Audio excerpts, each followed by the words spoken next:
Quantity में अगर quantity 0 या 0 से ज्यादा है, ठीक है, प्रोडक्ट के टेबल की क्वांटिटी चेक करें। इस चीज को बिल्कुल नोट कीजिएगा कि ये जो हमारे प्रोडक्ट में मौजूद है ये प्रोडक्ट की क्वांटिटी को चेक कर रहे हैं। अगर आप बोलोगे मैं करके भी दिखाने के लिए तैयार हूं कि आइटम डॉट क्वांटिटी कहां से आ रही है, ये आइटम, और ये आइटम कहां से आ रहा है, मॉडल से। मॉडल कहां से आ रहा है, टेबल से। कंट्रोल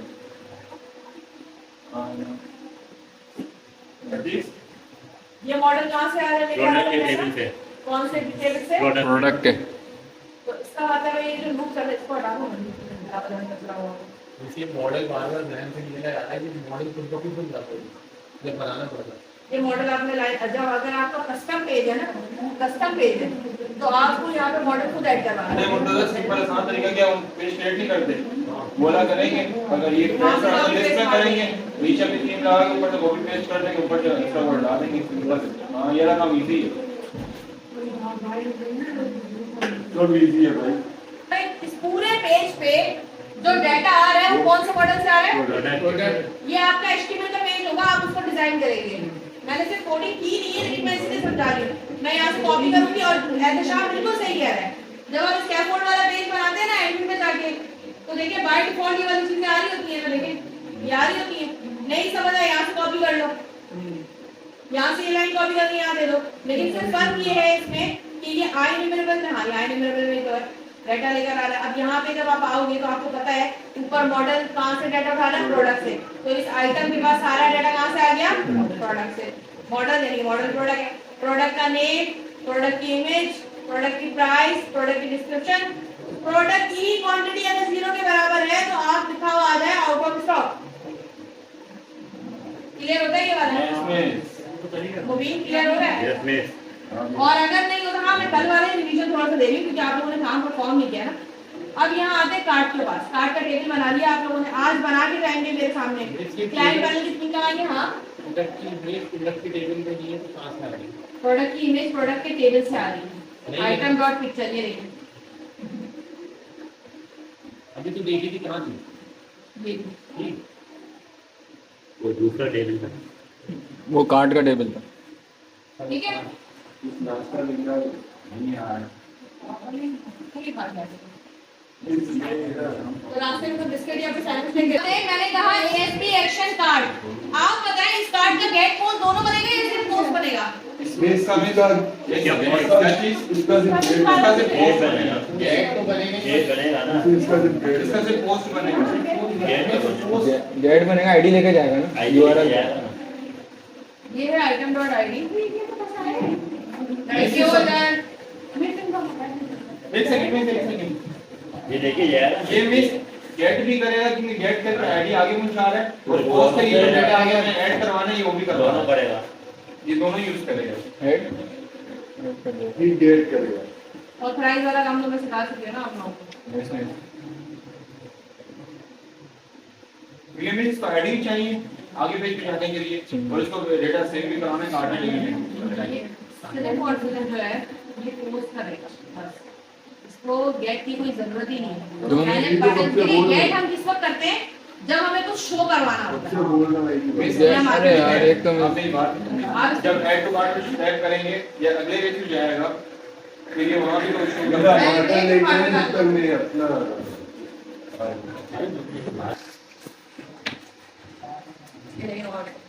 ये प्रोडक्ट है, ये ऐड टू कार्ट का बटन है।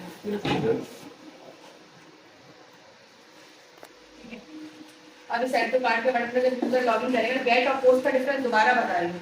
गेट हमें उसको चाहिए होता है जब हमें एक पेज को डिस्प्ले कराना होता है,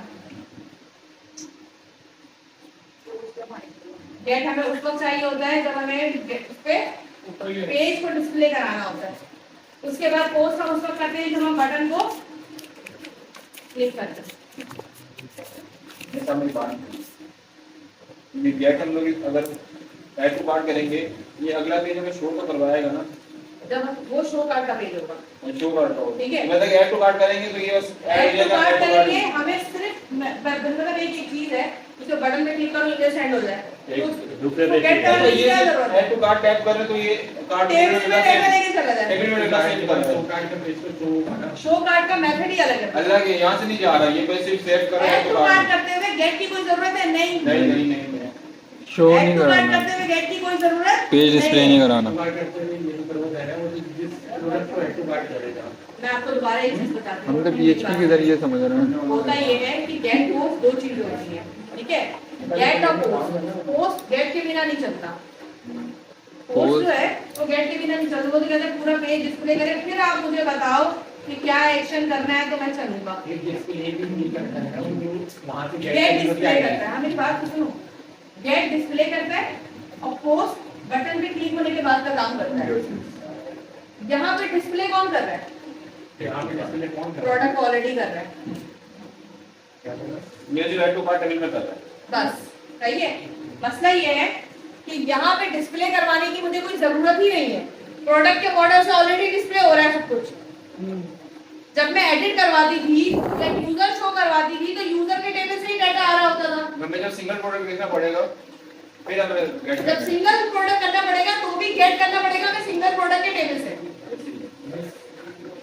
यहाँ डिस्प्ले की जरूरत है तो बात समझ आ सकती है इस क्लिक के बाद डिस्प्ले की जरूरत है ना। वो मेथड ही दूसरा है गेट और पोस्ट क्या होता है ये बात याद रखिएगा गेट और पोस्ट क्या होता है बिल्कुल क्लियर कर लें गेट पोस्ट का मतलब होता है एक ही मेथड के एक गेट और एक पोस्ट एक सिंगल मेथड के मैंने कार्ड शो की बात नहीं की कार्ड शो ही नहीं कराना मुझे गेट सपोर्ट का मुझे एक ही मेथड का दो बनाना है एक गेट और एक पोस्ट मुझे मैंने कहा इस बटन पे क्लिक करूं तो डाटा डेटाबेस में चले जाए ये पोस्ट आ जाएगा ये बात है। ये तो समझा रहा हूँ आपको सही है डायरेक्ट क्या आएगा मेरे पास काम है और कौन कर सकता है ये पोस्ट जो ऑथराइज लॉगिन होगा वो इसमें ना हमें दूसरे पे जाना ही नहीं इसमें सिर्फ डेटाबेस को सेव करना यार कोई बड़ी व्यवस्था एडिट कर देना एडिट करते हुए क्या करना होता है कि पहले हमें वैल्यू लेनी होती है ना आना सारी तो उसको गेट करवाना होता है नॉर्मली उसके बाद क्लिक करके पोस्ट करवाना होता है your this product add is समझ आई ये चीज फ्रॉम द कार्ड तो एडिट करते हुए प्रोडक्ट एडिट करते हुए किसी प्रोडक्ट की डिटेल जानने में सब पे गेट कराना जरूरी है वो आईडी लेके घूमता हो जाएगा ना तो मुझे कुछ डिस्प्ले कराना होता है डिटेल अगर किसी को देखनी होती है तो वो डिस्प्ले कराते हैं लेकिन यहाँ पे मुझे कुछ डिस्प्ले नहीं कराना मैंने कहा ऐड टू कार्ट कर दो ये सारी डिटेल्स सिर्फ डायरेक्ट हम क्या कर रहे हैं पोस्ट अब डेटाबेस खोलते हैं और आप मुझे बताइएगा कि इसमें ऐड क्या क्या होगा ये कुकीज से उड़ जाएगा यूजर आईडी प्रोडक्ट की आईडी प्रोडक्ट की आईडी वहां से आ रही है पैरामीटर से आ रही है सारी चीजें आ जाएगी प्राइस वहां से उठकर आ रही है क्वांटिटी भी वहीं से उठकर आ रही है सारी चीजें इंसर्ट हो जाएंगी बस इसमें हमने इसमें प्रोडक्ट जो प्रोडक्ट की आईडी हमने ये पॉइंट की कर दी जिससे हम डेटा कनेक्ट कर सकते हैं प्रोडक्ट का हाँ अब एक चीज जो मोस्ट इंपोर्टेंट समझाने वाली है स्टार्ट के अंदर ठीक है हमने वो लगाया था ना कि क्वांटिटी अगर 0 होगी तो लिखा हुआ आ जाएगा हम मिसाल के तौर पे हमारे पास पड़ी हुई वो 5 चीजें सही है वही मिसाल यूजर ने ठीक है। 10 ऑर्डर कर रहा है तो ऑर्डर सिस्टम कैसे आया कर ही नहीं पाएगा नहीं कर पाएगा बस नहीं कर पाएगा अच्छा तुम ये बोलना चाह रहे हो कि वो क्वांटिटी मैं बोल रही हूँ क्वांटिटी मैनेज वाला काम नहीं कराएगा मैं वहाँ पे मिनिमम मैक्सिमम लगा दूंगी 5 से आगे बढ़ेगा ही जितने टेबल में होगा ना उतना ही रहेगा और क्वांटिटी नंबर ऑफ जो फील्ड होती है ना वो 5 से आगे बढ़ेगा ही ये भी सही है। ये वाला काम लगवा दूंगी अभी जब ये वो भी आगे सही है। नंबर काउंटिंग में बढ़ाएगा तो वो डेटाबेस से उठाएगा कैसे इधर देखो अब यहाँ कार्ड में जो समझने वाली चीज है वो ये है कि एक यूजर ने एक प्रोडक्ट डाला है फर्स्ट करो गोल्ड ड्रिंक डाल दी एक बंदे ने उसको एक और वही वाली गोल्ड ड्रिंक दोबारा डालनी है तो उसमें क्या होना चाहिए क्वांटिटी अपडेट होनी चाहिए दोबारा एंट्री आनी चाहिए क्वांटिटी अपडेट होनी चाहिए दोबारा ऑर्डर नहीं आना चाहिए उसका कार्ट में तो इसके लिए दो लॉजिक लगाते हैं सबसे पहले ये लगाते हैं कि हमने पहले डाटा ये उठाना होता है कि जो यूजर लॉगिन है उसकी आईडी उठा लो ये मैं लॉजिक इससे बता रही ताकि आपको समझ जाए जो लॉगिन यूजर है उसकी आईडी उठा लो कहाँ से user dot model dot entity वाले से क्लेम टैब एंटिटी से आपको यूजर आईडी मिल गई है कार्ड के टेबल में डालने के लिए यूजर आईडी मिल गई अब ये इसका सवाल का हिसाब किताब होगा ना दूसरा प्रोडक्ट आईडी जो वहां से बटन पे क्लिक हो रहा है यहाँ से ये देखें जिस बटन पे क्लिक करेंगे आप जिस बटन पे क्लिक करेंगे इस प्रोडक्ट की आईडी चली जाएगी जिस बटन पे क्लिक करेंगे उस प्रोडक्ट की आईडी ऐड करवा दें चली जाएगी नहीं, आप पोस्ट करवा रहे हैं वो तो याद है हमको फॉर्म के अंदर डाटा ये डालते रिव्यू वाला काम है हैं पैरामीटर, ये तो कुछ भी नहीं है, लेकिन ऐड टू कार्ट का बटन लिखा अलग आएगा ना यहाँ पे। वो तो फिर बहुत जैसे ही हम क्लिक करेंगे हर प्रोडक्ट की आईडी मेथड के पास चली जाएगी, जिस पे हम क्लिक करेंगे उसकी आईडी चली जाएगी। तो प्रोडक्ट आईडी तो मुझे मिल गई, प्रोडक्ट प्राइस भी मिल गई, प्रोडक्ट क्वांटिटी भी मिल गई। अब सबसे पहले मैं चेक करूंगी क्या इस आईडी के बंदे के, इस यूजर आईडी से पहले कोई कार्ड के अंदर कोई डाटा मौजूद है। हाँ जो बंदा अभी लॉगिन हुआ है क्या इससे पहले भी कोई डाटा डाला हुआ है कार्ड के अंदर, मैं ये चेक करूंगी इसका लॉजिक बताऊंगी। हाँ नहीं कार्ड में मैं ये देख रही हूँ जब वो क्लिक करेगा तो डेटा तो आएगा वैसे। डुप्लीकेट ना हो ना। पहली बात ये कि आपने ऐड टू कार्ट किया, ऐड टू कार्ट किया, ऐड टू कार्ट किया, हसान ने ऐड टू कार्ट किया, ऐड टू कार्ट किया, ऐड टू कार्ट किया। जो बंदा कार्ड का मेथड चलाएगा ना वो सबसे पहले देखेगा जो लॉगिन यूजर है क्या उसकी पहले से भी कोई चीज मौजूद है। कौन सी चीज? ये है प्रोडक्ट 1 P1, ये है P2 और ये है ऐड टू कार्ट। ठीक है, जो यूजर लॉगिन है उसकी आईडी आपको उठा के दे दिया। मैंने इस यूजर ने एक टाइम ऐड टू कार्ट पे क्लिक किया, 2 टाइम कर दिया, एक ही प्रोडक्ट पे 2 टाइम कर दिया तो दोनों एंट्रीज बन जाएंगी ना आपकी डेटाबेस के अंदर। 2 बार अब इंसर्ट की क्वेरी लगा रहे हो तो एक बार क्लिक हुआ इंसर्ट इनटू कार्ट, दूसरी बार क्लिक हुआ इंसर्ट इनटू कार्ट। एकदम बुद्धू वाली लॉजिक कर दी, तो डेवलपर वाली बात ही नहीं हुई। सही है, तो आपने क्या करना है, प्रोडक्ट की आईडी अगर उसको मिल रही है आपने क्या करना है, ये है पीआईडी जो आपकी क्लिक पे आ रही है, ये यूआईडी, ये दोनों चीजें आपके पास मौजूद है। आपने चेक करना है कि इस यूजर आईडी ने ये प्रोडक्ट आईडी पहले से तो ऐड नहीं करी हुई। ऐड करी तो अगर ऐड करी हुई तो अगर ऐड करी तो क्वांटिटी +1 कर दो, अगर ऐड नहीं करी तो क्वांटिटी 1 डाल दो। सिंपल सही।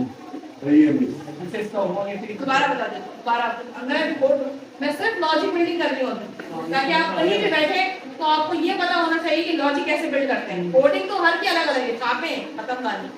आप ये देखें, मैंने ये बोला जो यूजर लॉगिन है उसकी आईडी चाहे आप सेशन से करें या कुछ भी करें, एक बंदा आया 3 बार उसको प्रोडक्ट को ठीक करता गया। बेसिकली इसमें क्यूरी लगी हुई है insert into cart where product ID equal to user 1 2 या 11 जो भी है। अब क्या हो रहा है, जितनी बार आप इस बटन पे क्लिक करते जाओगे कार्ड वाले टेबल में डाटा इंसर्ट होता जाएगा। एक ही डाटा 50 बार इंसर्ट हो गया। यूजर बोलेगा ये तो पागल बना रहे हैं, इतना बड़ा कार्ड का पेज बना दिया, मेरी तो वेबसाइट ही बिल्कुल खराब हो गई है। तो आप उसको क्या करेंगे, हम चेक करेंगे। तो सबसे पहले कार्ड के मेथड पे आएंगे, पैरामीटर्स हम 2 वैल्यू उठाएंगे, एक यूजर आईडी और एक प्रोडक्ट आईडी। मैंने बोला select static from card where user ID equal to this ID and product ID equal to क्या पहले से मौजूद है। रिजल्ट अगर 0 से बड़ा आता है तो इसका मतलब है पहले से मौजूद है। आपकी बात तो मुझे रोक के समझ आ रही है, लेकिन ये यूजर आईडी जो होगी ये तो ऑटो इंक्रीमेंट चाहिए ना। नहीं प्रोडक्ट आईडी ऑटो इंक्रीमेंट नहीं चलेगी, कार्ड की आईडी ऑटो इंक्रीमेंट करिए। प्रोडक्ट आईडी उस वक्त आएगी जब आप जिस प्रोडक्ट पे क्लिक करोगे ना उसकी आईडी इसके पास पहुंच जाएगी। देखो फॉरेन की बनी थी। हां ये देखो फॉरेन की टेबल में भी बनी हुई है प्रो आईडी के नाम से, और यहां से ये देखो ये आइटम आईडी जा रही है प्रोडक्ट की। मैंने बोला ना आइटम का पूरा डाटा प्रोडक्ट का है। हां वो फिर तो एक ही का बस सही है। समझ में आई ये वाली चीज, बिल्कुल क्लियर हो गई। तो अगर पहले से मौजूद है तो उसमें क्वांटिटी में +1 और प्राइस अपडेट करते रहो, क्योंकि आप कोई बंदा 2 ले रहा है तो 10,000 तो नहीं होगी ना, 20,000 हो गई। 3 ले रहा है तो 30,000 हो गई। 4 ले रहा है तो 40,000 हो गई। प्राइस किससे अपडेट होनी चाहिए। चलो एक और लॉजिक दो मुझे, ये जो प्राइस आ रही है अभी यहाँ पे कितनी 20,000 20,000 है। एक प्रोडक्ट की प्राइस मतलब 10,000 होगी, तभी यहाँ 2 प्रोडक्ट की प्राइस 20,000 है। एग्री करते हैं। मैंने कहा आपने इस क्वांटिटी अपडेट करवाई थी 2T+1, हमने कर दिया। प्राइस अभी सारा काम किससे हो रहा है, कार्ड के टेबल से हो रहा है। कार्ड के टेबल में क्वांटिटी अपडेट हो रही है, ओरिजिनल प्रोडक्ट के टेबल में नहीं हो रही, सिर्फ कार्ड के टेबल में हो रही है। क्योंकि जो भी अब एक बंदा अगर खरीदता नहीं है ऐड टू कार्ड करके छोड़ देता है, अगर ओरिजिनल टेबल में हमने जाके कुछ गड़बड़ कर दी और उसने खरीदा भी नहीं, हमारा तो प्रोडक्ट स्टॉक गया काम से। समझ आ रही है? बस अच्छा। एक बंदा आता है ऐड टू कार्ट करके छोड़ दिया, आपने ओरिजिनल टेबल से माइनस करवा दिया पहले, लो किसका नुकसान हुआ? हमारा ही हुआ। अभी जब वो खरीद लेगा तब जाके हम माइनस करवाएंगे, हाँ अभी तो खरीदा नहीं है। अभी जो कहानी चल रही है वो किस कहाँ चल रही है? कार्ड वाले टेबल में चल रही है, समझ आती है? तो कार्ड के टेबल में बंदे ने बोला मुझे 2 गोल्ड रिंग चाहिए, 3 चाहिए, क्वांटिटी कहाँ जाके पड़ेगी? कार्ड में। ओरिजिनल प्रोडक्ट के टेबल में कुछ नहीं होगा। अब क्वांटिटी हो गई 3 और प्राइस पहले से मौजूद थी 20,000। अगर मैं इस 20,000 को 3 से मल्टीप्लाई कर दूं तो बिल कितने का बनेगा? दस के बिल कितने का बनना चाहिए? 30,000। एक प्रोडक्ट अगर 10,000 की है तो 3 प्रोडक्ट कितने की बननी चाहिए? 30,000। अब लॉजिक ये है कि सारा काम तो इसने कार्ड के टेबल में करवाया है, अभी प्रोडक्ट का टेबल तो मैं सामने नहीं ले रही, मुझसे पहले बोला प्रोडक्ट के टेबल को हाथ ही नहीं लगाना। 20,000 मैंने कहा जो पहले से क्वांटिटी है ना उसमें नई वाली प्राइस है, उसमें नई वाली क्वांटिटी मल्टीप्लाई करते जाओ। थोड़ी सी मुश्किल लॉजिक है, थोड़ी सी मुश्किल। ये फिर प्रोडक्ट के टेबल से उठा लेगा। एग्जैक्टली अभी ये बताना है। अब अगर इस कार्ड के टेबल में प्राइस क्वांटिटी मल्टीप्लाई कराते रहे ना तब तो 2 लाख पता नहीं कितने का बिल बन जाए यूजर का। वो तो पागल हो जाएगा। सिंगल प्रोडक्ट जो आईडी आ रही है वहां से जाके आपने प्राइस उठा के पहले से रख देते हैं ताकि जो क्वांटिटी कार्ड के टेबल में बढ़ती जाए वो मल्टीप्लाई होके जाए। ओरिजिनल प्राइस 6 है, ओरिजिनल प्राइस 1000 है तो 1000 मल्टीप्लाई है 6,000 हो जाएगी। अगर 6 को 20,000 से करोगे तो हो क्या काम? समझ में आई ये वाली? ठीक है। अब यहाँ पे क्या हो रहा है? कार्ड के टेबल में मेरे पास 20,000 रुपए की क्वांटिटी पड़ी है, प्राइस पड़ी हुई है। आप कह रहे हैं कि क्वांटिटी बढ़ गई, प्राइस को मल्टीप्लाई कर दो क्वांटिटी से। अब ये तो गड़बड़ हो गई। अब इस टेबल में प्राइस होगी 20,000 कार्ड के टेबल में, क्योंकि उस बंदे ने 2 ऑलरेडी ऐड की थी। अब वो कह रहा है 3 और ऐड करनी है, क्वांटिटी 5 हो गई। तो 5 क्वांटिटी मल्टीप्लाई किससे कर रहा है? वो 20,000 से, क्योंकि कार्ड के टेबल में तो 20,000 है लेकिन ओरिजिनल प्रोडक्ट की प्राइस 10,000 है। तो इसलिए सिर्फ इस काम के लिए हमने ओरिजिनल प्रोडक्ट की प्राइस पहले से उठा के साइड में रख ली। यानी कि कार्ट वाले मेथड में 2 टेबल पे काम हो रहा है, एक कार्ट के टेबल पे और एक प्रोडक्ट के टेबल पे। 2 लॉजिक लग रही है। एक लॉजिक ये है कि पहले से मौजूद है तो क्वांटिटी +1 कर दो और प्राइस ओरिजिनल प्राइस से मल्टीप्लाई कर दो, और अगर पहले से मौजूद नहीं है तो सिर्फ एक क्वांटिटी ऐड कर दो, नॉर्मल प्राइस जो आपकी पेज से आज उठा के डाल दो। क्लियर हुआ कार्ड का? बिल्कुल कॉन्सेप्ट क्लियर हो गया। मेथड अब कोड दिखाना शुरू करूँ कि एमवीसी तो पीएचपी की अगर मैं बात करूँ ऐड टू कार्ड तो पीएचपी में तो बहुत हलवा है। आपने इस बटन पे क्लिक किया insert into card where product ID is this and जो नॉर्मल आप सिलेक्ट साइट की यूरी लगाते हैं। ओआरएम में आते हैं थोड़ा सी लाइन और सिंटैक्स चेंज है। दुनिया में कहीं भी आप ऐड टू कार्ड बनाए अगर ये लॉजिक लेके चले हैं यहाँ तो आपको सिर्फ सिंटैक्स चेंज करना है। पीएचपी में भी सेम लॉजिक, डॉटनेट में भी सेम लॉजिक, फ्लटर में भी सेम लॉजिक। लॉजिक सेम रखें, टेबल सेम रखें, बाकी सारी चीजें आपकी सिर्फ सिंटैक्स चेंज है। मैं इसको बोलूं इसको इंप्लीमेंट करके दिखाओ पीएचपी में, जो अभी मैंने समझाया हो जाएगा आराम से हो जाएगा। आपको लग रहा है ना सिंटैक्स बन जाएगा? बिल्कुल समझ में आ गई ना? लॉजिक क्लियर हो गई, सबसे बड़ी बात ये है। इसी तरह मैं इसको डॉटनेट में इंप्लीमेंट करके दिखाऊंगी, सिंटैक्स चेंज हो गई। आपको फ्लटर में इंप्लीमेंट करके दिखाऊंगी, सिंटैक्स चेंज हो गई, लॉजिक बिल्ड सेम रखें। फर्स्ट करें तो बंदा कहता है सेशन सेट टू कार्ड करके दिखाओ, तो क्या करेंगे? तो सेशन की आईडी उठाएंगे, सेशन की आईडी से उठाएंगे। ये जो टेबल वाला काम हो रहा है ना इसमें, यहाँ पे ये सेशन का बन जाएगा। सेशन ये सारी चीजें सेशन में ऐड हो जाएंगी और सेशन नेस्टेड बनेगा, एरे ऑफ सेशन बनेगा। एक यूजर की आईडी बन गई, उसके अंदर जो मल्टीपल सेशंस बनेंगे वो ये सारे बनेंगे। मैं इसी की प्रैक्टिस करा दी, लॉजिक बिल्ड नहीं होगी। सेशन तो करते हैं टेबल का यही रखते हैं, मेन आईडी जो यूजर की आईडी आ रही है उसको सेशन पता है वो क्लास में अगर 15 बच्चे हैं ना सिर्फ 2 समझ सकते हैं, वो बहुत दूसरी बन जाती है, वो बच्चों की लॉजिक बिल्डिंग ही तबाह कर देती है। नहीं मैं इससे सही रहेगा। बात एक नहीं है। अगर आप सेशन अच्छा क्या डिफरेंस है मार्केट में, मैंने आपको लास्ट क्लास में बताया था दराज जैसी वेबसाइट है तो वो कहते हैं कि सेशन सेट टू कार्ड करके दो, छोटी है तो कस्टमर को गेट करना है आपको तो आप क्या करते हैं टेबल से काम कर रहे हो। दूसरी चीज बड़ी वेबसाइट जो पब्लिसिटी बहुत ज्यादा करनी होती है वहाँ पे भी हम सेशन सेट करते हैं। लॉगिन करना ऐड टू कार्ड करने के लिए लॉगिन करना पड़ेगा।